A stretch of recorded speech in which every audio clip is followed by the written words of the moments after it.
Hello hi नमस्कार, कैसे हैं आप। मैं हूं आपके साथ दिव्या चतुर्वेदी और आप देख रहे हैं अमर उजाला दी बोनस का खास शो शक्ति की समृद्धि। धनतेरस या दिवाली हो या घर की शादी हो, महिलाओं के लिए सोने के बिना सब कुछ अधूरा रहता है। लेकिन इस बार सोने की कीमतों ने सबको हैरान कर दिया है। लखटकिया सोना अब 1.25 लाख पर पहुंच गया है।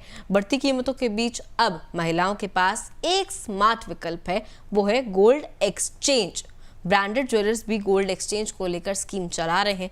एक्सचेंज के साथ पुराने गहनों को नए डिजाइन में बदला जा सकता है। लेकिन सवाल ये है कि क्या वाकई एक्सचेंज में आपको सोने की पूरी कीमत मिलती है? क्या हॉलमार्क ना होने पर भी नुकसान हो सकता है? क्या इंतजार करना सही है या अभी एक्सचेंज कर देना चाहिए? आज के शो शक्ति की समृद्धि में इन्हीं सब चीजों पर चर्चा होगी, बातचीत होगी बहुत ही विस्तार से।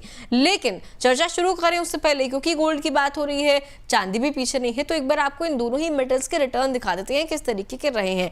देखिए 2025 में सोने का रिटर्न कैसा रहा है। प्रति 10 ग्राम सोने की अगर बात करें 31 दिसंबर 2024 अगर आप देखें पिछले साल, तो कितना भाव गोल्ड का चल रहा था? 76,748 प्रति 10 ग्राम गोल्ड का भाव चल रहा था। वहीं अगर कट्टू इस साल की बात करें 21 अक्टूबर 2025 की, 1,28,271 भाव चल रहा है। वृद्धि जो है साफ तौर पर 67% की वृद्धि इसमें दिखी गई है।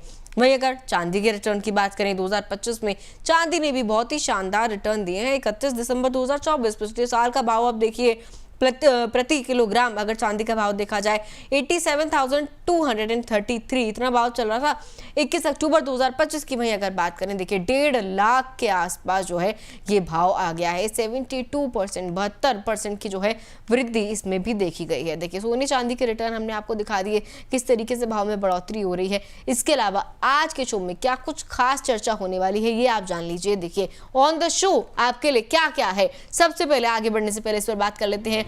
सबसे पहले बात होगी महिलाएं पुराने सोने का कैसे करें सही इस्तेमाल। अगर आपके पास ओल्ड गोल्ड पड़ा हुआ है तो किस तरीके से अब उसका इस्तेमाल आप कर सकती हैं अच्छे तरीके से। गोल्ड एक्सचेंज में कैसे तय होती है गोल्ड की वैल्यू। जब आप एक्सचेंज करने गोल्ड जाते हैं तो गोल्ड की वैल्यू किस बेसिस पर तय करी जाती है, इस पर चर्चा होगी। साथ ही ज्वेलर्स का फोकस गोल्ड एक्सचेंज पर क्यों बढ़ता जा रहा है, क्या ऐसी बात है, क्या ऐसा फैक्टर है कि ज्वेलर्स जो हैं अब गोल्ड एक्सचेंज को इतनी तवज्जो दे रहे हैं। इसके अलावा अगर बात करें तो महिलाओं के लिए क्या हो गोल्ड इन्वेस्टमेंट स्ट्रैटेजी, क्या होनी चाहिए सही गोल्ड इन्वेस्टमेंट स्ट्रैटेजी एक भी महिला के लिए।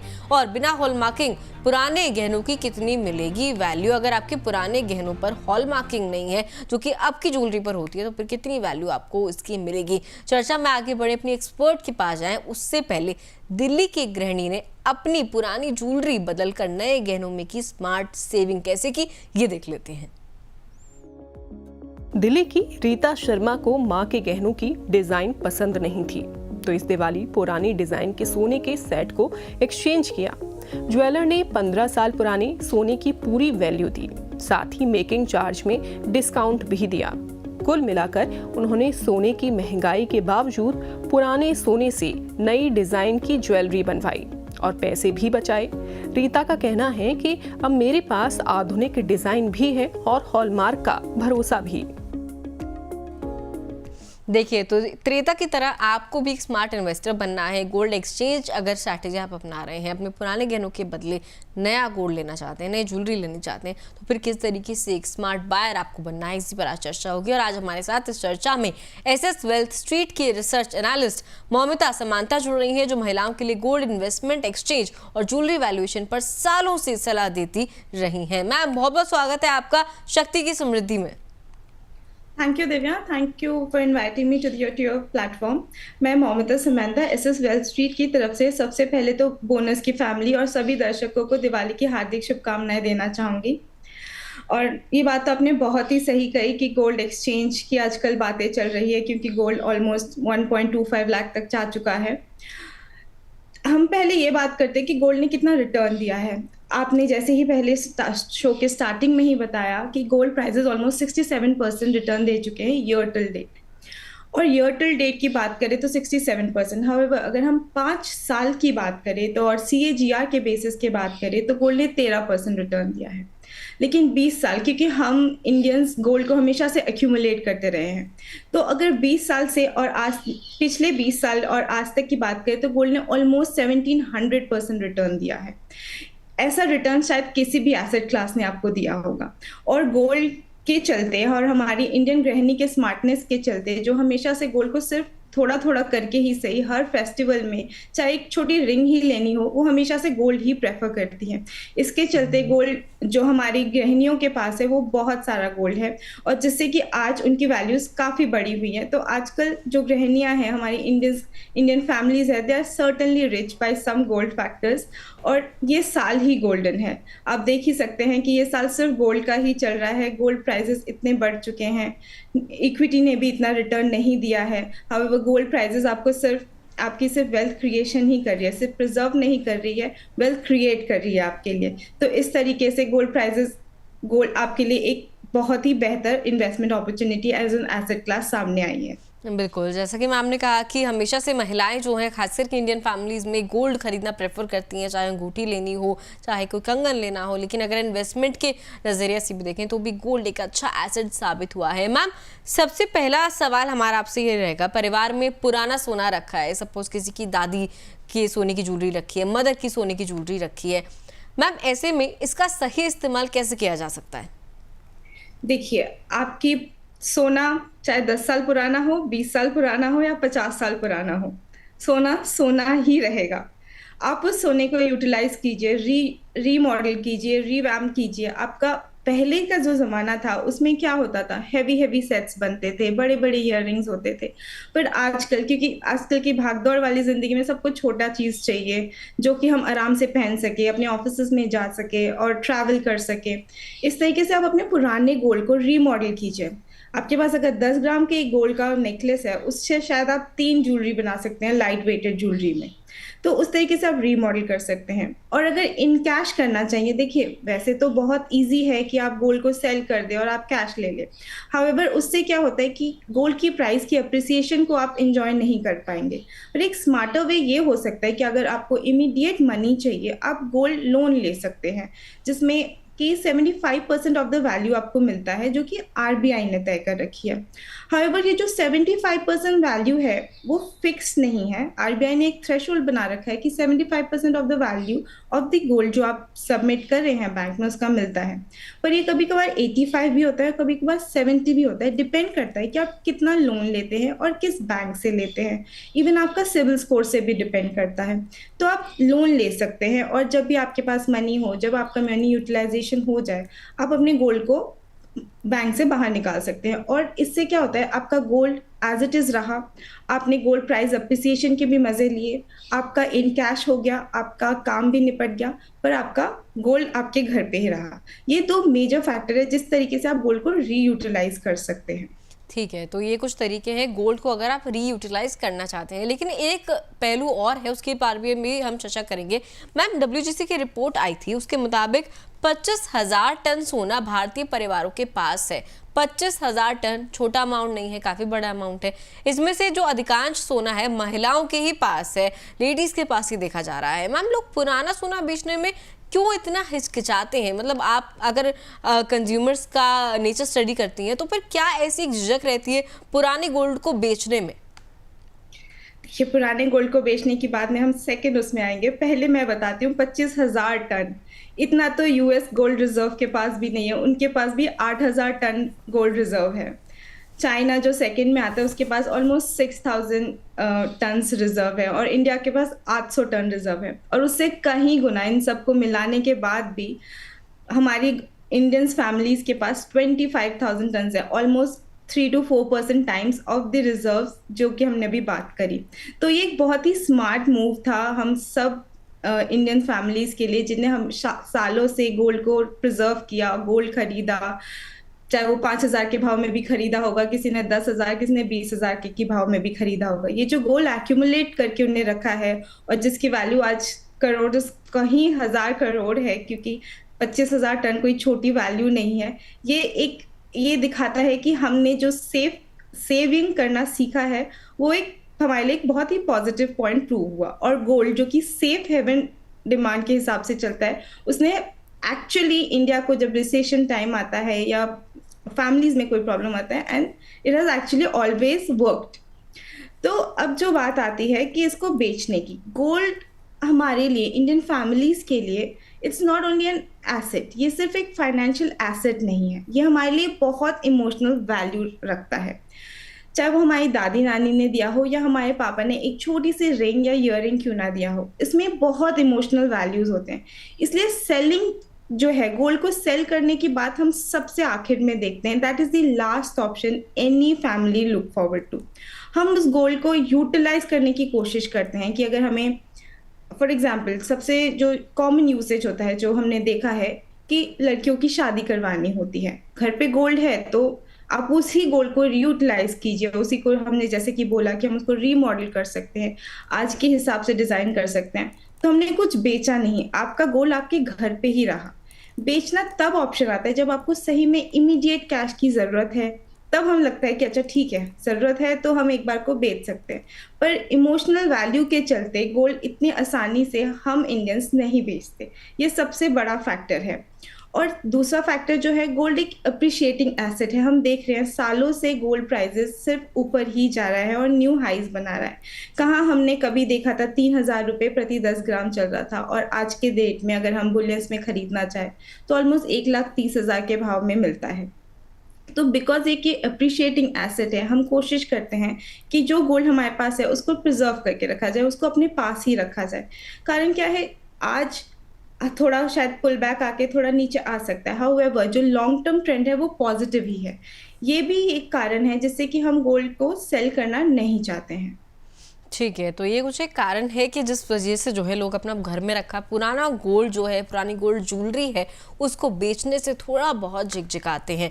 चलिए अगले सवाल की ओर रुख करते हैं। मैम, जब ज्वेलर्स कहते हैं कि पुराना सोना लाओ और नया गहना बनवाओ, ये सुनने में काफ़ी ज़्यादा अट्रैक्टिव लगता है एज अ कस्टमर कि हाँ ठीक है, हम अपने पुराने डिज़ाइन की ज्वेलरी ले जाएंगे और जाके हमें कोई एक्स्ट्रा पैसे भी नहीं देने हैं, नया ज्वेलरी हमें मिल जाएगा। मैम, तो क्या ये पुराने सोने की बिक्री समझी जाए या फिर वैल्यू ट्रांसफर, मतलब ग्राहक के नज़रिए से ये जो प्रोसेस है कैसा होता है? देखिए, पुराने गोल्ड को हम जो ज्वेलर्स बोलते हैं, आप पुराना गोल्ड लाए हैं और नए ज्वेलरी लेके जाइए, इसमें it is completely value transfer. आप अपने गोल्ड को सेल नहीं कर रहे। हम एक एग्जांपल के तौर पे समझते हैं कि अगर मेरे पास एक चेन है जो 10 ग्राम की है, अब मुझे वो चेन पसंद नहीं, मैं चाहती हूँ कि इसके एक्सचेंज में मैं कुछ और लूँ। तो मैं वो 10 ग्राम गोल्ड का जो मेरे पास ज्वेलरी है, जो चेन है, मैं वो ज्वेलर के पास लेके जाती हूँ। ज्वेलर को बोलती हूँ कि मुझे कोई और चीज़ दिखाएं, चाहे रिंग देखने में, कोई भी ज्वेलरी, कोई भी आइटम देखनी है। अब हम जब वो लेते हैं, जो मेटल है, जो 10 ग्राम गोल्ड है, उसमें वो 22 कैरेट का होगा या 24 कैरेट का होगा। वो जो अमाउंट है, वो आपका जो न्यू आप ज्वेलरी देंगे, वो मेटल टू मेटल आपका डिडक्ट हो जाता है। पर ऐसा नहीं है कि आपको कुछ एक्स्ट्रा नहीं देना। देखिए, मेकिंग चार्जेस अगर आप जब भी आप नया ज्वेलरी लेंगे, आपको हर बार देनी होंगी, क्योंकि मेकिंग जो है हर ज्वेलरी की अलग अलग होती है। और साथ में आपका ऑब्वियसली बिल लेते हैं तो वो जीएसटी लगाना पड़ता है। अब सोचिए कि आपने 10 ग्राम का एक ज्वेलरी आपने एक्सचेंज करना चाहा, आपने जो दूसरी ज्वेलरी ली वो शायद 12 ग्राम की है, तो आपका 10 ग्राम का गोल्ड तो आपको वहीं पे आपका माइनस हो जाएगा, उससे आपको कोई एक्स्ट्रा नहीं देने। पर जो 2 ग्राम एक्स्ट्रा है, वो 2 ग्राम का प्राइसिंग आपके आज के प्राइसिंग के हिसाब से होएगा। तो वो 2 ग्राम का प्राइसिंग, साथ में मेकिंग, साथ में जीएसटी और वेस्टेज लगा के वो चीज़ आपको एक्स्ट्रा देनी पड़ती है। पर जो मेटल का प्राइस था, जो आपने 10 ग्राम गोल्ड दिया था, वो आपको नहीं देना पड़ता। तो इस तरीके से आप पुराने गोल्ड को लाके नया ज्वेलरी बना सकते हैं। पर ये मत सोचिए कि हमें बिल्कुल भी कुछ नहीं देना, क्योंकि मेकिंग, आप कोई भी ज्वेलरी लेते हैं तो आपको मेकिंग चार्जेस देनी पड़ती है। ठीक है, तो मेकिंग चार्जेस जो है आपकी जेब से ही जाएगा, इस बात को नज़रअंदाज नहीं करना है, ध्यान में रखना है। इसके अलावा मैम, बहुत सारी महिलाओं के पास जो है विरासत में मिले पुराने गहने होते हैं, जैसे कि अभी मैं बात भी कर रही थी कि दादी से मिला गहना, उसके बाद मम्मी के पास गया, उसके बाद उसकी नेक्स्ट जनरेशन के पास पहुँचता है। और ऐसे जो गहने, इन पर हॉलमार्क नहीं होता, क्योंकि बहुत पुरानी ज्वेलरी है, हॉलमार्क का उस टाइम सिस्टम नहीं होता था, तो विदाउट हॉलमार्क की ज्वेलरी है। ऐसे में जो है प्योरिटी की जांच कैसे होती है, और क्या नुकसान की भी कोई चांसेस है जो कि कस्टमर को हो सकते हैं, बायर को हो सकते हैं? देखिए मैम, जो पहले के ज़माने में, आज से ज़्यादा पुराना नहीं जाते, आज से 5-10 साल पहले भी जाते हैं, तब भी लोग हॉलमार्किंग के बारे में इतना नहीं सोचते थे। हम सोचते थे कि हम अपने ट्रस्टेड ज्वेलर के पास जा रहे हैं, तो उनने अगर बोला है कि 22 कैरेट की ज्वेलरी है तो 22 कैरेट ही है, और 14 है तो 14 कैरेट ही है। तो उस वक्त क्या था कि हॉलमार्क का जो था वो वो नहीं था, मतलब कंपल्शन नहीं था। हाउएवर आज की डेट में जो है गवर्नमेंट ने हर ज्वेलर को कंपल्शन कर दिया है कि उनको एक हॉलमार्किंग सर्टिफिकेशन लेनी पड़ती है फ्रॉम द गवर्नमेंट, जो आपके गवर्नमेंट देती है। और उस सर्टिफिकेट के दौरान आपको आपकी ज्वेलरी शॉप में जितनी भी ज्वेलरी होगी वो हर एक ज्वेलरी आपको हॉलमार्क्ड होनी चाहिए। लेकिन क्योंकि आज से पहले ये इम्पोर्टेंट नहीं था, ये कंपल्शन नहीं था, तो बहुत ही रेयर ज्वेलर्स थे जो एक्चुअली हॉलमार्क्ड कराते थे। लेकिन क्या है कि अगर आपके पास कोई ज्वेलरी है उसमें हॉलमार्किंग नहीं है, तो आपको घबराने की ज़रूरत नहीं है। देखिए, आज के डेट में आपके पास टेक्नोलॉजी है जिससे कि वो हॉलमार्क दोबारा हो सकती है। आप बहुत आसानी से किसी भी ज्वेलर के पास जाइए, आप उनको अपना ज्वेलरी दीजिए और उनको आप बोलिए कि वो आपको हॉलमार्क करके दे। इससे क्या होगा, आपके 2 फ़ायदे होंगे। फ़ायदा ये होगा कि आपको एक्चुअल पता लगेगा कि आपने अगर 22 कैरेट की ज्वेलरी ली है, वो एक्चुअली 22 कैरेट की ही है कि उससे कम है। क्योंकि कारण क्या है, पहले के ज़माने में टेस्टिंग का कोई ज़रिया नहीं था, हॉलमार्किंग नहीं था, तो कभी-कभार 22 कैरेट की ज्वेलरी जो ज्वेलर्स देते थे, वो कभी-कभार 21 कैरेट भी निकलता था, कभी-कभार 20 कैरेट भी निकलता था। हम्म। अगर आप हॉलमार्किंग करवाते हैं उसको आज के डेट में, आपको पता लग जाएगा कि एक्चुअल प्योरिटी आपकी ज्वेलरी की क्या है। उसके इससे आपको नुकसान कोई नहीं है। देखिए, नुकसान तो कैसे ही होगा, आपके पास गोल्ड शायद, हाँ, ये हो सकता है कि आपने उस वक़्त एक 22 कैरेट का सोच के खरीदा था, आपका 21 कैरेट निकल गया। पर आप वैल्यू देखिए कहाँ से कहाँ बढ़ गया है। वो 1 कैरेट का जो परसेंटेज है, वो आपको इतना नहीं खलेगा जितना कि आपका वैल्यू बढ़ गया है, वो वैल्यू एडिशन ही होगा। बट क्योंकि आप हॉलमार्किंग करवा लेंगे, तो आपको रीसेल करना है, किसी को देना है, वो आपके लिए एक एडेड एडवांटेज हो जाएगा। And you will be on peace of mind कि हाँ, मैंने इतना जो मेरे पास ये ज्वेलरी है, वो एक्चुअल इतनी वैल्यू की है। तो इससे कोई नुकसान नहीं है। आप हॉलमार्किंग आराम से जाके करवाइए और उसको आप you will B rest assured कि आपके पास जो ज्वेलरी है वो इस कैरेटेज की है और उसकी आज की डेट में ये वैल्यू है। ठीक है मैम, तो हॉलमार्किंग कोई नुकसान नहीं है। इनफैक्ट ये आपको एक एक्स्ट्रा लेयर दे देता है सेफ्टी की, कि आपकी गोल्ड की जो भी एक वैल्यू है वो एक लीगल तरीके से जस्टिफाई हो जाती है। आगे बढ़ेंगे। अमर उजाला दी बोनस के अलग अलग प्लेटफॉर्म पर बड़े अमाउंट में सवाल आ रहे हैं ऑडियंस के। उनमें से कुछ सवाल मैम हम शामिल करने की कोशिश करते हैं। मैं एक एक करके सवाल जो है ऑडियंस के आपके सामने पेश करती हूँ। आशा तिवारी का सवाल सबसे पहले लेते हैं। लखनऊ से सवाल इन्होंने भेजा है। आशा जी कह रही हैं कि मेरे पुराने गहनों पर हॉलमार्क नहीं है, क्या मैं उन्हें एक्सचेंज कर सकती हूँ? जी आशा जी, आप बिल्कुल एक्सचेंज कर सकते हैं। हॉलमार्क नहीं है, कोई प्रॉब्लम नहीं है। जैसे कि हमने अभी बताया कि आप किसी भी ज्वेलर के पास जाइए, उनको बोलिए कि हॉलमार्किंग करके दे। बहुत ही मिनिमल अमाउंट लेंगे। शायद अगर वो आपके पुराने ज्वेलर है, वो शायद वो अमाउंट भी ना ले हॉलमार्किंग करने का।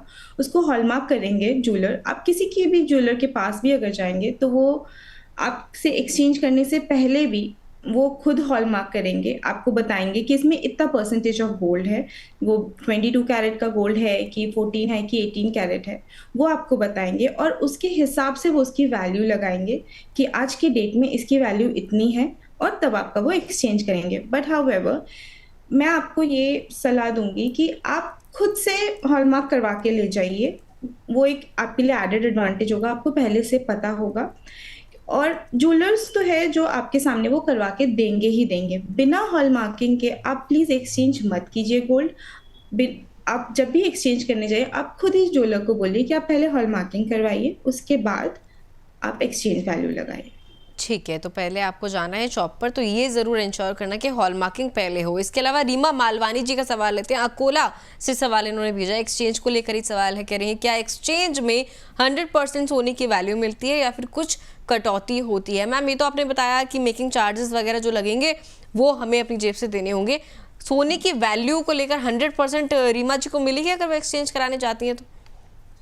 देखिए मैम, अगर हम ज्वेलरी लेते हैं, तो ज्वेलरी हम अगर एक्सचेंज करवाते हैं, ज्वेलरी में जो आपने जीएसटी पे करा हुआ होता है, जो भी टैक्स आपने पे करा होता है, वो आपका कट जाता है और जो भी लेबर चार्जेस पे करी होती है, वो भी आपका कट जाता है। पर आपका जो गोल्ड वैल्यू है, वो आज की डेट के हिसाब से उसके वेटेज के हिसाब से आपको गोल्ड की वैल्यू पूरी मिलती है। गोल्ड का जो भी आपका क्वालिटी है, जो भी आपका प्योरिटी है, उसके हिसाब से आपकी गोल्ड की वैल्यू पूरी मिलती है। जो कटौती होती है वो मेकिंग की कटौती होती है और जो आपने टैक्सेस पे कर रखे हैं उसकी कटौती, क्योंकि टैक्सेस रिफंड नहीं होते, टैक्स हमने दे दिया है और मेकिंग लेबर ले चुका है, वो भी नहीं आएगा वापस। तो इसलिए गोल्ड की वैल्यू पूरी आती है। मेकिंग का नहीं आता और टैक्स नहीं आता। हाउएवर अगर आपके पास कॉइन्स हैं, गिन्नी है, उसकी जो वैल्यू है उसमें कोई मेकिंग चार्जेस आपने नहीं पे करे होंगे। अगर पे भी करे होंगे वो बहुत मिनिमल होंगे, शायद 500 या 1000 रुपए होंगे, वो आप हटा दीजिए। बाकी जो अगर आपकी 5 ग्राम की गिन्नी है या 1 ग्राम की भी गिन्नी है, वो आज के प्राइस के हिसाब से आपको 24 कैरेट का होता है गिन्नी, तो आज के प्राइस के हिसाब से आपको उसकी पूरी वैल्यू मिलती है। ठीक है, तो मतलब गोल्ड की जो वैल्यू है आपको बराबर मिलेगी, इसमें आपको कोई नुकसान नहीं होगा। रीमा जी, चंदा भदौरिया जी का सवाल लेते हैं, ग्वालियर से पूछ रही हैं कि ये क्या पुराना सोना बेचकर डिजिटल गोल्ड लेना बेहतर रहेगा? मैम इस पर आपकी क्या सलाह रहेगी, क्योंकि अब हर चीज़ का डिजिटलाइजेशन होता हुआ दिख रहा है, गोल्ड भी जो है बहुत ज़्यादा डिमांड में, चाहे हम ETF ले लें, फंड ले लें या फिर डिजिटल गोल्ड भी ले लें। मैम इस पर आपकी क्या सलाह रहेगी चंदा जी को, पुराना जो फिजिकल गोल्ड बेच रही हैं उसे बेचकर क्या डिजिटल गोल्ड पूरी तरीके से ले लें, या फिर जो पैसे आएंगे उसे बेचकर उसे अलग अलग एसेट्स में जो है इन्वेस्ट करें? देखिए, डिजिटल गोल्ड और फिजिकल एसेट गोल्ड के अपने अपने एडवांटेजेस हैं, बट अगर हाउएवर आपके पास एसेट है, आपके पास एक सॉलिड एसेट आपके घर पे पड़ा हुआ है, at this stage I would say आप उसको एकदम से सेल मत कीजिए। बट अगर आप चाहते हैं कि थोड़ा डाइवर्सिफाई हो, ETF में आप डालना चाहते हैं, म्यूचुअल फंड्स में डालना चाहते हैं, आप आपका 100% जो गोल्ड है उसको मत सेल कीजिए। अगर आपको चाहिए कि हाँ मैं थोड़ा अमाउंट म्यूचुअल फंड्स और ETF जो कि प्रोफेशनली ट्राई करे जाते हैं, प्रोफेशनली उनको वैल्यू किया जाता है, उसमें डालना चाहूँ तो आप थोड़ा बहुत पोर्शन डाल सकते हैं, बट ये मत कीजिए कि आप पूरा ही, आपके पास जितना भी गोल्ड है उसको पूरा ही पूरा सेल करके आप डिजिटलाइज कर दीजिए। देखिए, डिजिटल गोल्ड के फ़ायदे ये बहुत है कि आप उसको रखने की टेंशन नहीं है, उसको आपको स्टोरेज करने की बिल्कुल कोई टेंशन नहीं, उसको थेफ्ट का कोई टेंशन नहीं है, and because it is in the digital form. However अगर आपके पास सॉलिड गोल्ड है, आप उसको यूटिलाइज कर सकते हैं। आपको कल को कोई ज्वेलरी बनानी हो, आपको इन कैश करना हो, आपको किसी को देना हो, गिफ्ट भी करते हैं हम, गिनी कॉइन्स वगैरह, तो आपके पास अगर फिजिकल आपके पास पड़ा हुआ है, it will be easier for you to convert into them. However आपके पास अगर डिजिटल गोल्ड है, आप इन सब चीज़ें में यूज़ नहीं कर सकते। Digital gold is pure investment purpose. तो जो आपका पर्पस है आप वो पहले टेस्ट कीजिए कि मेरा पर्पस क्या है, मैं सिर्फ इन्वेस्टमेंट करना चाहती हूँ, तो यू आर मोस्ट वेलकम कि आप थोड़ा बहुत अपना गोल्ड को सेल करके उसको ETFs या म्यूचुअल फंड्स में लगाएंगे जो गोल्ड और सिल्वर के ही हैं। और बट अगर आपका पर्पस है कि नहीं मुझे ज्वेलरी भी बना सकती हूँ, मैं कॉइन्स भी बना सकती हूँ, कभी किसी को देना भी पड़ सकता है, तो आप फिजिकल एसेट भी थोड़ा रखिए। तो आई वुड से आप अपने जो आपका फोकस है, जो आपका विजन है आपकी इन्वेस्टमेंट के हिसाब से, उसके हिसाब से आप अपने डिजिटल और फिजिकल गोल्ड का रेशियो करें। ठीक है मैम। तो बाकी दर्शकों को भी बता दें, चंदा, रीमा और आशा जी की तरह किस तरीके से वो हमें सवाल भेज सकते हैं शक्ति की समृद्धि के शोज के लिए। देखिए तरीका बहुत आसान है, कमेंट सेक्शन आपके लिए हमेशा खुला है। इसके अलावा हमारा जो व्हाट्सएप नंबर है 9354027995, इस नंबर पर आप शक्ति लिखकर अपना सवाल हमें व्हाट्सएप कर दीजिए, तो हमें आपका सवाल डायरेक्टली मिल जाएगा। और ये भी लिख दीजिए कि आप अगली चर्चा किस टॉपिक पर देखना चाहते हैं, किस टॉपिक में आप इंटरेस्टेड हैं। चलिए अब आगे चलते हैं हमारी सहयोगी स्नेहलता शुक्ला के पास, जो गोल्ड से जुड़ा बड़ा ही रोचक डेटा आप सभी के लिए लेकर आई है। स्नेहलता जी। बिल्कुल दिव्या, ये जानते हैं कि हमारे देश में जो सोने की खपत हो रही है वो सोने से गहने कितने बन रहे हैं। अगर आप इस ग्राफ की तरफ देखें कि भारत में ज्वेलरी के लिए सोने की खपत है कितनी, तो साल 2021 में ये खपत रही 610.9 टन की। वहीं अगर आप बात करें 2022 की, तो ये खपत हल्की सी घट के पहुंचती है लगभग 600 टन पे। 2023 में ये काफ़ी घटती है और होती है 575.8 टन। वहीं अगर 2024 की बात करें तो ये खपत घटती है 563.4 टन पे। तो कुल मिला के ये आंकड़े बताने के लिए काफ़ी हैं कि साल दर साल ज्वेलरी बनाने के लिए सोने की खपत कितनी घटी है। जी दिव्या। स्नेहलता जी बहुत बहुत शुक्रिया, आप बहुत ही बेहतरीन जो है डेटा हमारे लिए लेकर आई थी। एक बार मैम के पास चलते हैं अब इसी डेटा को लेकर। मैम, सोना भले ही कितना महंगा क्यों ना हो जाए, लेकिन ज्वेलरी के रूप में जो है इसकी डिमांड में कोई खास कमी नहीं आई है। जैसा कि स्नेहलता जी ने डेटा दिखाया, 600 टन से लेकर 550 टन के बीच में ही जो है डिमांड बनी हुई है, जितनी खपत सोने की जो है ज्वेलरी के लिए हुई है। इसकी क्या खास वजह है, मतलब ज्वेलरी के लिए क्यों इसमें गिरावट आती हुई नहीं दिखती है, जबकि फिजिकल ज्वेलरी हम देखें पहनने का भी जमाना नहीं है, सेफ्टी पर्पज से देख लीजिए, लेकिन फिर भी जो है इसकी बढ़ोतरी लगातार बनी हुई है, या फिर कह लीजिए डिमांड लगातार बरकरार है, बहुत ज्यादा डिफरेंस डिमांड में नहीं है। देखिए, जो गोल्ड ज्वेलरी है, हम इंडियंस जो है गोल्ड ज्वेलरी से हम इमोशनली अटैच्ड हैं। तो हम गोल्ड प्राइजेस आज 1,25 है, तब भी धनतेरस वाले दिन लाखों में सेल्स हुई हैं। कारण क्या है कि गोल्ड ज्वेलरी जो है, हम इंडियन फैमिलीज़ के लिए ये सिर्फ़ एक मॉनेटरी वैल्यू नहीं है, जैसे कि हमने बोला ये एक इमोशनल वैल्यू है। तो गोल्ड ज्वेलरी को हम सबसे पहले उस तरीके से देखते हैं। उसके बाद आता है, क्योंकि इसके प्राइजेस भी बढ़ रहे हैं, एक वैल्यू एडिशन भी होता जा रहा है, वेल्थ क्रिएशन भी होता जा रहा है। तो इससे क्या होता है कि लोग ये भी सोच रहे हैं कि ठीक है, शायद ज्वेलरी फॉर्म में ही सही, मुझे बुलियन नहीं लेना, ज्वेलरी फॉर्म में ही सही, पर मेरे पास आ तो गोल्ड ही रहा है।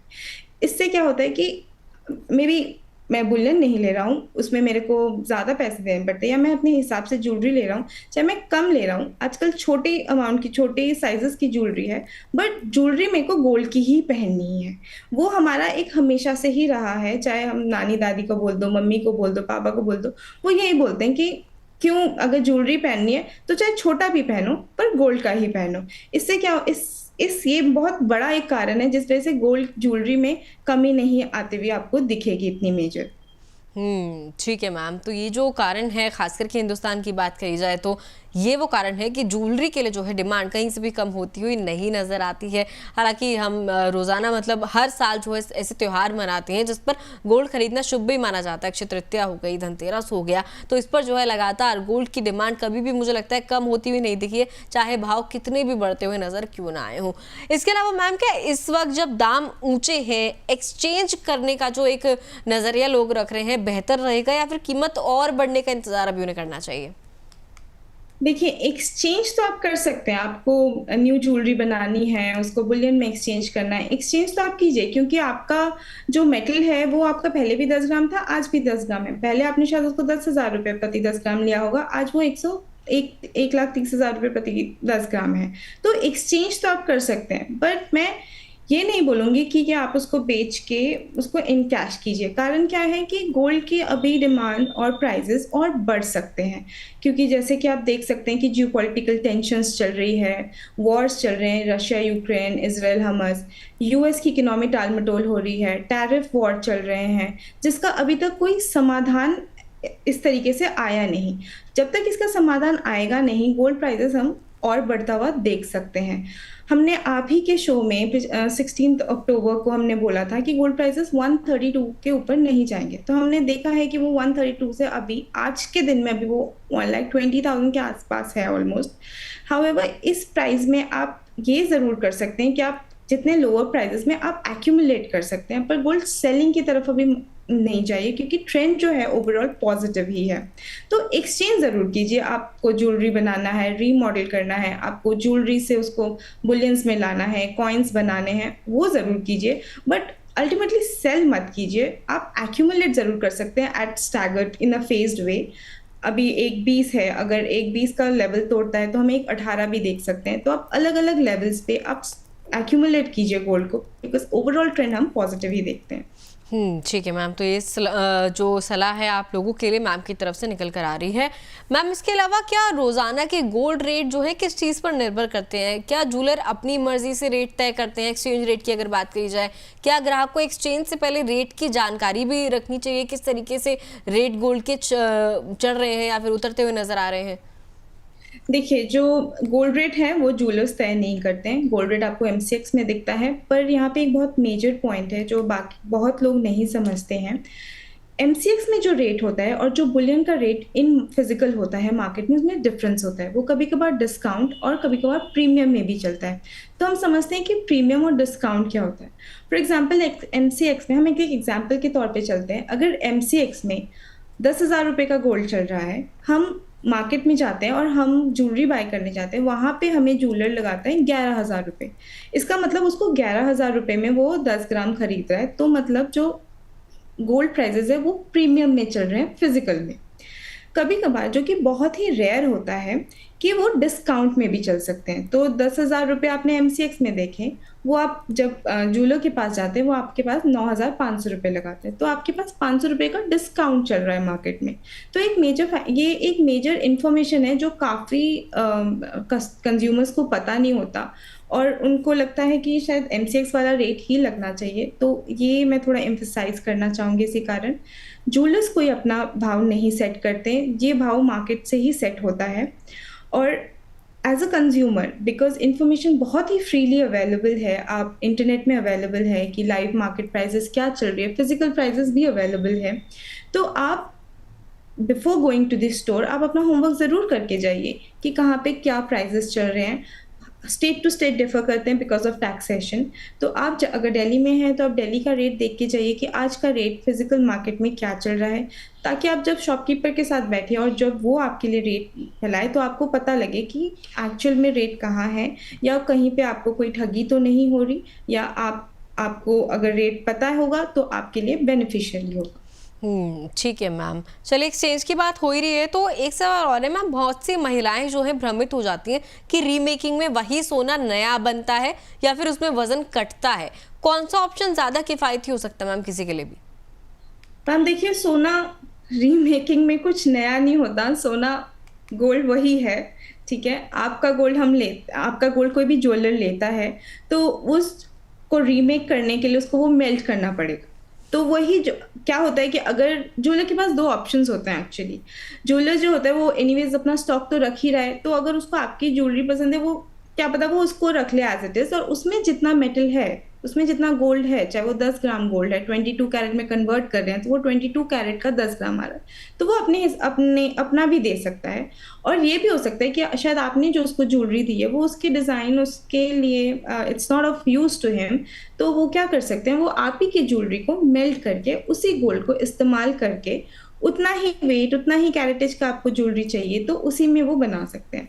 पर यहाँ पे एक और चीज़ है, जैसे कि अगर 22 कैरेट का आपने 10 ग्राम दिया है और आप न्यू ज्वेलरी बना रहे हैं 14 कैरेट का, तो उसका वेट ज़्यादा हो सकता है क्योंकि आपका परसेंटेज ऑफ गोल्ड जो है उसमें कम हो जाता है, तो वेट आप उसमें बढ़ा सकते हैं क्योंकि जो उसमें मिक्सिंग होती है अलॉयज की, उससे हम गोल्ड का वेट को बढ़ाते हैं।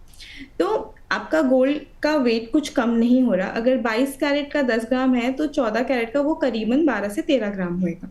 तो अगर हम उसको 22 कैरेट में दोबारा कन्वर्ट करना चाहेंगे तो आपको 22 कैरेट में आपको 10 ग्राम ही मिलेगा। तो आपका कोई कटौती नहीं हो रही आपके वेटेज में, और आपकी प्योरिटी में डिपेंड करता है आप क्या लेना चाहते हो। अगर आप चाहते हो कि मैंने 22 कैरेट का 10 ग्राम का दिया है और मेरी जो न्यू ज्वेलरी बन के आए वो 22 कैरेट में 10 ग्राम में बन के आएगी, तो उतनी ही आएगी। ठीक है, और अगर आप चाहते हो कि मेरे को 2 बनाना है और मेरे पास 10 ग्राम है तो मैं 14 कैरेट का बनवा लेती हूँ, और वो 10 ग्राम क्योंकि एनीवेज 12 से 13 ग्राम हो जाएगा, तो आपकी 2 ज्वेलरी बन जाएगी। पर अगर उसको रिवर्स करेंगे तो आपको 22 कैरेट में आपको 10 ही ग्राम मिलेंगे, तो आपको कोई कटौती नहीं होती आपके वेटेज में। ठीक है, कटौती कोई नहीं, मतलब आपकी चॉइस पर डिपेंड करता है कि आप किस तरीके का वेटेज रखना चाहते हैं अपनी नई ज्वेलरी का, इसके अलावा कैरेटेज कितना रखना चाहते हैं, उस हिसाब से जो है चेंजेस इसमें हो सकते हैं आपकी नई ज्वेलरी में। कुछ एक सवाल और ले लेते हैं कॉलर्स के फटाफट से। सपना सिंह का सवाल लेते हैं, यही नोएडा से उन्होंने सवाल भेजा है, कह रही है क्या पुराना सोना बैंक या ब्रांडेड स्टोर्स दोनों जगह एक्सचेंज किया जा सकता है? मैम, बैंक्स और ब्रांडेड स्टोर्स क्या दोनों जगह कस्टमर्स के लिए या फिर कंज्यूमर के लिए जो है ये ऑप्शन खुला हुआ है, या फिर दोनों जगह पे जाकर ये सहूलियत नहीं मिलती है? मैम, आप बैंक में जाके कॉइन्स और बुलियंस एक्सचेंज कर सकते हैं, पर ब्रांडेड स्टोर में जाके आप सारी चीज़ एक्सचेंज कर सकते हैं। आप अपना ज्वेलरी भी एक्सचेंज कर सकते हैं, आप अपने कॉइन्स, गोल्ड बार्स या गिन्नीज हैं वो भी एक्सचेंज कर सकते हैं। तो आप एक्सचेंज कहीं से भी कर सकते हैं, किसी भी ब्रांडेड स्टोर में जाइए, वो आपका सेम एज इट इज़ जो मैंने आपको पहले भी बताया कि वो अपना कैरेटेज चेक करेंगे, प्योरिटी चेक करेंगे, उस हिसाब से आपको वैल्यू देंगे, तो आप ब्रांडेड स्टोर में जाके गोल्ड आप एक्सचेंज कर सकते हैं। ठीक है, तो ब्रांडेड स्टोर्स में जो है आपके लिए थोड़ी सी ज़्यादा सहूलियत है, पे किसी भी फॉर्म में जाकर आप अपना गोल्ड एक्सचेंज कर सकते हैं। तनुजा शर्मा का सवाल लेते हैं, सोलन से सवाल इन्होंने भेजा है। सवाल है, कह रहे हैं ज्वेलरी एक्सचेंज के लिए क्या ज्वेलर जो है सोने की पुरानी रसीदें मांगते हैं? ये मुझे लगता है मैम एक काफ़ी जनरल सवाल भी है, आमतौर पर लोगों के मन में होता है कि क्या जब हम जाएंगे अपनी ज्वेलरी एक्सचेंज करने तो जो ज्वेलरी हम लेकर गए एक्सचेंज करने के लिए उसकी भी रसीदें हमसे मांगी जाएंगी, क्योंकि कई बार रसीदें जो है मिसप्लेस भी हो जाती हैं। देखिए, अगर आपके पास रसीद है तो बहुत ही अच्छी बात है। कारण क्या है कि अगर हम ज्वेलरी लेते हैं, प्लेन गोल्ड की ज्वेलरी लेते हैं, अगर वो प्योर प्लेन गोल्ड है, उसमें कोई स्टोन्स नहीं लगा हुआ, कोई पोल्की नहीं लगा हुआ, कोई डायमंड नहीं लगा हुआ, तो रसीद ना भी हो तो चलेगा। कारण क्या है, वो आपका वेटेज चेक करेंगे और कैरेटेज चेक करेंगे और उस हिसाब से आपको उसका वैल्यू दे देंगे। बट अगर उसमें डायमंड्स लगे हुए हो या स्टोन्स लगा हुआ हो या कोई भी पोल्की वगैरह लगे हुए हो, तो आपके रसीद जो होता है, जो आपने रसीद ली होती है, उसमें सारी डिटेल्स होनी चाहिए। जो एक रसीद आप लेते हैं ज्वेलर से, मैं एक फॉर एन इन्फॉर्मेशन मैं आपको बताना चाहूँगी, जब आप ज्वेलर से रसीद लेते हैं आप प्लीज़ चेक कीजिए कि उसमें सारी डिटेल्स हो, ग्रॉस वेट, आपका स्टोन वेट और आपका नेट वेट। तो अगर ये रसीद आपके पास अवेलेबल होगी तो आप जब ज्वेलर से एक्सचेंज करवाएंगे तो ज्वेलर्स के लिए भी इजी होगा और आपको भी सही वैल्यू मिलेगी, क्योंकि उसमें एक्चुअल जो स्टोन वेट वगैरह है वो माइनस किया जाएगा गोल्ड की वैल्यू निकालने के। पर अगर आपके पास रसीद नहीं होगा तो एक अंदाज़ा लगाया जाएगा कि शायद इसमें इतना कैरेट स्टोन है जो कि इतना ग्राम में कन्वर्ट होता है। तो वो अंदाज़ा तो देखिए अंदाज़ा होता है, वो तो बिल्कुल परफेक्शन नहीं आ सकती। 50 मिली ऊपर भी हो सकता है, 100 मिली नीचे भी हो सकता है। इसलिए रसीद अगर हो तो वेल एंड गुड, अगर रसीद नहीं है तो भी वैल्यू लगाई जाती है। बट सिर्फ यही फ़र्क होगा कि आप उसमें जो एक्स्ट्रा वैल्यू लगी होगी चीज़ें, स्टोन्स, पर्ल्स एंड XYZ, उनका वेटेज जो है वो हम विल जस्ट अज्यूम कि क्या है। ठीक है, लेकिन अगर एग्जैक्ट आपको वो चीज़ें देखनी है तो फिर एक रसीद होना आपके लिए ज़रूरी है। तो कोशिश ये करिए कि जब भी आप कोई ज्वेलरी खरीदें, अगर अब भी खरीद रहे हैं तो उसकी रसीद जो है बेहद संभाल के रखिए, ताकि फ्यूचर में अगर आप कभी उसे एक्सचेंज करने जाएं या फिर कुछ और चीज़ों से कन्वर्ट करना चाहते हैं तो आपके पास एक ठोस जो है सबूत हो कि आपकी ज्वेलरी में कौन सा मेटल कितना लगा हुआ है, कौन सा स्टोन जो है कितनी वेटेज का लगा हुआ है। इसके अलावा मैम आजकल मेकिंग चार्ज जो है 10% से लेकर 25% तक पहुंच गए हैं। बहुत ज़्यादा मेकिंग चार्जेस जो है ज्वेलर्स वसूलते हैं। क्या इन्हें कम करवाने का या फिर मोलभाव करने का भी कोई तरीका है जो आप सुझाना चाहती हैं हमारे व्यूअर्स को? मैम देखिए, जो ज्वेलरी है उसमें जो वेट, जो आपकी लेबर लगती है उसमें हमें एक वेस्टेज देनी पड़ती है ज्वेलर्स को। जो वेस्टेज होती है, क्योंकि हम जब ज्वेलरी जब बनती है उसमें छिलाई होती है और सेटिंग होता है, सारी चीज़ें होती है, उससे क्या होता है गोल्ड का काफ़ी वेस्टेज होता है। तो उससे क्या होता है वो वेस्टेज हमें लेबर को देनी पड़ती है और वो ज्वेलर के पॉकेट से ही जाता है, ऑब्वियसली बात है। तो ज्वेलर उसमें भी ऑब्वियसली थोड़ा मार्जिन रखते हैं। मैं बिल्कुल सहमत हूँ आपका कि 10% लेके 28-30% तक ज्वेलरी की मेकिंग जाती है गोल्ड ज्वेलरी में। कारण क्या है, जितनी इंट्रिकेट डिटेलिंग होती है उतना वेस्टेज ज़्यादा होता है और उतनी ही मेकिंग चार्जेस ज़्यादा लगती हैं। तो आप मेकिंग चार्जेस में थोड़ा मोल भाव तो ज़रूर कर सकते हैं। देखिए 28% को आप 25-26 तक शायद ला सकते हैं, वो डिपेंड करता है कि ज्वेलर का कितना कैपेसिटी है कम करने का। हाउएवर इसका कोई एक सेट रूल नहीं है कि इतना परसेंट आप कम कर सकते हैं या 50% कम कर सकते हैं, ऐसा कोई सेट रूल नहीं है। पर हाँ, थोड़ा मोल भाव आप ज़रूर करिए, क्योंकि हक है मोल भाव करना कंज्यूमर का। तो उस तरीके से however there is no set rule कि आप इतने हिसाब से कम कर सकते हैं। ठीक है मैम, लेकिन आपकी जैसे की सलाह थी कि थोड़ा बहुत मोल भाव आप जब कुछ खरीदारी करने जा रहे हैं गोल्ड में तो ज़रूर करिए। मेकिंग चार्जेस में जितनी गुंजाइश होगी उतना ज्वेलर आपके लिए एडजस्ट कर देंगे। मैम कई बार एक्सचेंज के बाद एक चीज़ और होती है, महिलाएं इस तरीके की शिकायत लाती हैं कि उनकी जो ज्वेलरी उसका वजन कम दिखा रहा है। कई बार ये नोटिस किया गया है कई केसेस में। क्या ऐसे मामलों में कोई कानूनी सेफ्टी या फिर शिकायत का तरीका है कंज्यूमर के पास? देखिए, अगर पहली बात तो जब आप शॉप से बाहर निकल रहे हैं, आप ज्वेलरी लेके निकल रहे हैं, प्लीज़ आप वहीं पे चेक कीजिए सारी चीज़ें। आपका बिल चेक कीजिए, आप अपने सामने बिल बनने से पहले अपने सामने वेट करवाइए और जब बिल बन रहा है बिल को भी अच्छे से चेक कीजिए। वो एज अ कंज्यूमर वो आपकी ड्यूटी है कि आप अपनी तसल्ली पूरी अच्छी तरीके से कर ले, ठीक है। उसके बाद अगर इन केस कि आपको लग रहा, आपने बाद में चेक किया कि कुछ कम ज़्यादा है, कुछ भी है, देखिए 10 मिली ऊपर नीचे ये हो सकता है। ये कारण होता है कि कभी डस्ट होता है, कभी कुछ होता है, कभी जो वेइंग मशीन होता है उसमें भी प्रॉब्लम्स होती हैं, तो इतना फ़र्क चलता है। बट अगर आपका 1 ग्राम या 1.5 ग्राम ऊपर नीचे है तो यस, आप अपने ज्वेलर के पास पहले जाइए, उसको दिखाइए कि हमारी रसीद में इतना लिखा हुआ है पर उसमें नहीं है। हमारे जो अगर हम ज्वेलरी को मेजर करते हैं तो ज्वेलरी का वेटेज तो उतना नहीं है। तो सबसे पहले तो आप अपने ज्वेलर के पास जाइए, that is the first option you should try. In case अगर आपका ज्वेलर नहीं मान रहा है, आप कंज्यूमर कोर्ट में जा सकते हैं। कंज्यूमर कोर्ट में आपके पास बिल होना चाहिए, दैट इज़ फोरमोस्ट इम्पॉर्टेंट। आपके पास GST वाला बिल होना चाहिए, आपके पास सारा प्रूफ होना चाहिए कि आपने इतना ग्राम लिया था और इतना ग्राम उनने दिया, और वो सारे डॉक्यूमेंटेशन के साथ आप कंज्यूमर कोर्ट में फोरम में आप डाल सकते हैं। ठीक है, तो ये एक जरिया है जो आपको थोड़ी सेफ्टी प्रोवाइड करता है। मैम इसके अलावा हॉलमार्किंग, टेस्टिंग, वेस्टेज, बिल, साथ ही में ट्रस्ट ऑन ज्वेलर, मैम कौन कौन सी ऐसी पर्टिकुलर पॉइंट्स है जिन पर फोकस ज़रूरी है ताकि कोई नुकसान जो है किसी भी कंज्यूमर को ना हो? कौन से फैक्टर्स को सबसे ज़्यादा ध्यान में रखना चाहिए?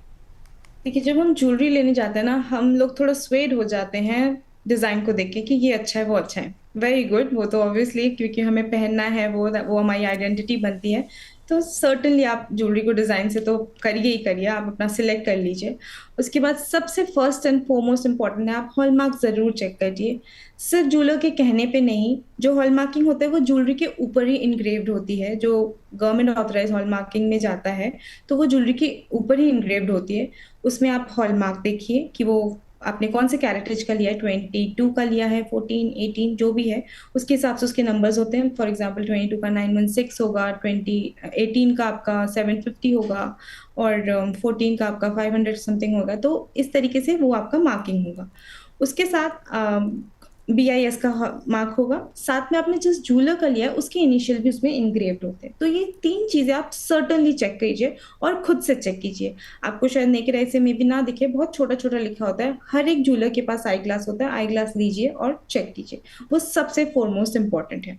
सेकंड इज़ आप प्लीज़ बिल ज़रूर लीजिए। बिल लेना बहुत इम्पोर्टेंट है। आपके पास GST बिल होगा, तो जैसे कि अभी मैम ने बोला था कि अगर वेट कम हो गया तो हम कुछ कर सकते हैं। तो आप स अगर आपके पास बिल होगा तो आप बिल्कुल कोर्ट में भी जा सकते हैं, आप उससे भी ले सकते हैं। तो आप सारी एक्शंस, लीगल एक्शंस भी ले सकते हैं और आप ज्वेलर्स से जाके भी बात कर सकते हैं कि आपने मेरे को बिल में इतना लिख के दिया है पर है नहीं इतना। तो ये 3 चीज़ें बहुत इंपॉर्टेंट है। वेस्टेज जो है वो मेकिंग का ही पार्ट है। देखिए ये कन्फ्यूजन क्रिएट करता है कि वेस्टेज अलग लगाना, मेकिंग अलग लगाना, नहीं। आज की डेट में बिकॉज़ गोल्ड प्राइसेस इतना हाई है तो 1 मिली का डिफरेंस भी काफ़ी फ़र्क पड़ता है। वो ऑलमोस्ट ₹1200 का आपका फ़र्क पड़ जाता है 10 मिली में। तो क्या होता है कि वेस्टेज और मेकिंग को आजकल एक ही कर दिया गया है। तो अगर कोई वेस्टेज और मेकिंग अलग-अलग लगा रहा है तो वो आप ज़्यादा पे कर रहे हैं। तो वो आप मेकिंग, या तो वो मेकिंग लगाएँ या तो वेस्टेज लगाएँ। और अगर मेकिंग और वेस्टेज दोनों चीज़ें लगा रहे हैं तो मेकिंग का परसेंटेज सर्टेनली कम होना चाहिए। तो ये सारी चीज़ें आपके बिल में भी लिखी होगी और आपके बिल में आप ये ज़रूर देख लीजिए कि आपके बिल में ग्रॉस वेट, नेट वेट, आपका जो भी अगर उसमें डायमंड्स, गोल्ड प्राइसेस लिखा हुआ है जैसे कि मैंने पहले ही बोला, वो सारी चीज़ें मेंशन्ड होनी चाहिए। अगर वो चीज़ें आपको मेंशन्ड है तो यू आर रेस्ट एश्योर्ड। देखिए ज्वेलर्स ट्रस्टेड होते हैं, हम ज्वेलरी बिज़नेस ही ट्रस्ट के ऊपर चलता है, क्योंकि आपके ज्वेलर्स जो होते हैं वो जनरेशन टू जनरेशन एक ही जना रहता है। बट आजकल इतने ऑप्शंस हैं, आप न्यू ज्वेलर्स के पास भी जाते हैं बिकॉज़ ऑफ डिज़ाइन्स अवेलेबल, और कोई भी कम्फर्ट ज़ोन होता है आपके घर के पास होता है। तो अगर आप ये 3-4 चीज़ें टिक मार्क कर लेंगे व्हाइल बाइंग अ ज्वेलरी, सो आप सेफ रहेंगे। ठीक है मैम, मतलब आपको जो है कुल मिलाकर ये ध्यान रखना है ग्रॉस वेट जो है कितना है जो ज्वेलरी आप ले रहे हैं, नेट वेट कितना है। इसके अलावा जो एक बहुत ज़रूरी पॉइंट मुझे लगता है मैम ने बताया कि मेकिंग और वेस्टेज अगर कोई भी ज्वेलर अलग अलग लगा रहा है तो उस पर एक बार ध्यान दीजिए, एक बार उसको टोकिए कि मतलब क्योंकि अब बढ़ते प्राइसेस के बीच में जो है अगर आप अलग अलग ये दोनों ही चीज़ें पे करेंगे तो फिर जो है आपको थोड़े पैसे अपनी जेब से ज़्यादा देने पड़ सकते हैं। मैम हमारी इतनी लंबी चर्चा हुई है, मतलब देखा जाए तो एक्सचेंज पर बातचीत हुई, गोल्ड के रेट पर बातचीत हुई है, क्या क्या पॉइंट्स जो है कंज्यूमर को ध्यान में रखने चाहिए उस पर चर्चा हुई है। मैम एक फाइनल क्वेश्चन मेरा आपसे ये रहेगा, महंगाई और सोने की रिकॉर्ड कीमतों के दौर में क्या गोल्ड एक्सचेंज महिलाओं के लिए निवेश का नया स्मार्ट रास्ता जो है बन सकता है? क्या उनके लिए ये सही ऑप्शन है? और क्या महिलाओं को अब जो है ज्वेलरी सिर्फ एक फिजिकल ज्वेलरी के फॉर्म में नहीं बल्कि एक इन्वेस्टमेंट के तौर में भी देखना शुरू करना चाहिए? देखिए, अगर हम गोल्ड एक्सचेंज की बात करें, गोल्ड एक्सचेंज में आप नया कुछ नहीं कर रहे। गोल्ड एक्सचेंज आपने जो पुराना गोल्ड था उसी को आप कुछ नया कर रहे हैं, ठीक है? अब हम नया इन्वेस्टमेंट की बात करते हैं। क्योंकि गोल्ड के प्राइसेस इतने ज़्यादा हो गए हैं, लाइक 1 लाख प्लस चले गए हैं, ऑलमोस्ट 1,25,000, 1,30,000 चले गए हैं। तो समटाइम्स ये थोड़े-थोड़े वाइबल नहीं होते कि आप फिज़िकल उसमें इन्वेस्ट करें। हाउएवर आप 1 ग्राम से भी इन्वेस्ट करना शुरू कर सकते हैं अगर आपको फिज़िकल एसेट में करना है तो। पॉइंट आजकल सिर्फ 1 ग्राम क्यों, आजकल 0.5 मतलब 500 मिली का भी कॉइन आता है। तो अगर आपको फिज़िकल उसमें करना है तो आप उससे स्टार्ट कर सकते हैं। बट अगर आपको लगता है कि नहीं, मैं शायद महीने के 5,000 रुपए भी डालना चाहती हूँ, तो आप उससे भी स्टार्ट करते हैं। और उसके लिए सबसे बेहतर तरीका है डिजिटल गोल्ड में इन्वेस्ट करने का, जो कि ETF के फॉर्म में हो गया, म्यूचुअल फंड के फॉर्म में हो गया। वो एज़ लो एज़ SIP के फॉर्म में हो गया, जो कि एज़ लो एज़ ₹100 से भी स्टार्ट होता है। तो आप इन्वेस्टमेंट फॉर्म में जाएँगे ना, आप अगर आप फिज़िकल में जाते हैं तो आप फिज़िकल में आप अपने ही पॉकेट के हिसाब से आप स्टार्ट कीजिए। ज़रूरी नहीं है कि आपको 10 ग्राम की ही गिननी चाहिए या 100 ग्राम का ही वो बार चाहिए। आप 0.5 से स्टार्ट कीजिए, और अगर आपको डिजिटल उसमें जाना है तो आप डिजिटली आप म्यूचुअल फंड ETF में कर सकते हैं। और MCX में भी डिफरेंट डिफरेंट कैटेगरीज है गोल्ड में, जिसमें गोल्ड पेटल हो गया, गोल्ड गिनी हो गया, गोल्ड मिनी हो गया, जिसमें कि 8 ग्राम, 5 ग्राम, 1 किलो अलग अलग लॉट साइज है। तो अकॉर्डिंग टू योर पॉकेट आप चूज़ कीजिए, आपका जो रिस्क फैक्टर है उसको भी कंसिडर करते हुए आप चूज़ कीजिए कि आप किस तरीके से इन्वेस्ट करना चाहेंगे। चलिए ठीक है मैम। तो रिसर्च एनालिस्ट मौमिता समांता जी हमारे साथ जुड़ी थी, जिन्होंने आप सभी को बताया कि किस तरीके से ज्वेलरी का वैल्यूएशन आप कर सकते हैं। इसके अलावा एक्सचेंज अगर आप कराने जा रहे हैं गोल्ड ज्वेलरी तो क्या कुछ चीज़ें आपको ध्यान रखना चाहिए, साथ ही गोल्ड इन्वेस्टमेंट को लेकर किस तरीके से फ्यूचर के तौर में एक अच्छी चीज़ आप देख सकते हैं। मैम बहुत बहुत शुक्रिया हमारे साथ जुड़ने के लिए आज की चर्चा में, और हमारे सभी दर्शकों का मार्गदर्शन करने के लिए। उम्मीद है आप आगे के शोज में भी हमारे साथ जुड़ती रहेंगे और इसी तरीके से अपनी जो एक वैल्यूएबल सलाह है हमारे साथ शेयर करती रहेंगी। Thank you ma'am. Thank you. चलिए, तो दिवाली के सीजन में जब सोना 1.25 लाख पार कर गया है, पुरानी ज्वेलरी आपके लिए गोल्डन अपॉर्चुनिटी साबित हो सकती है। लेकिन याद रखिए, समझदारी से किया गया हर एक्सचेंज ना सिर्फ गहनों का नया रूप देता है बल्कि आपके निवेश को भी एक नया जीवन देता है। जैसा हमारी आज के एक्सपर्ट ने भी बोला, सिर्फ गोल्ड को जो है गहनों के रूप में मत देखिए बल्कि इन्वेस्टमेंट के रूप में देखिए, ताकि आपका भविष्य जो है और ज़्यादा सिक्योर आपको होता हुआ नजर आए। बहुत बहुत शुक्रिया आज का शो देखने के लिए। कैसे लगी आपको चर्चा कमेंट करके जरूर बताइए। साथ ही अगर कुछ सवाल आपके हैं तो वो भी कमेंट कर दीजिए, और किस टॉपिक पर आप चर्चा देखना चाहते हैं शक्ति की समृद्धि में, वो हमारे व्हाट्सएप नंबर पर व्हाट्सएप करके हमें जरूर बता दीजिएगा। बहुत बहुत धन्यवाद।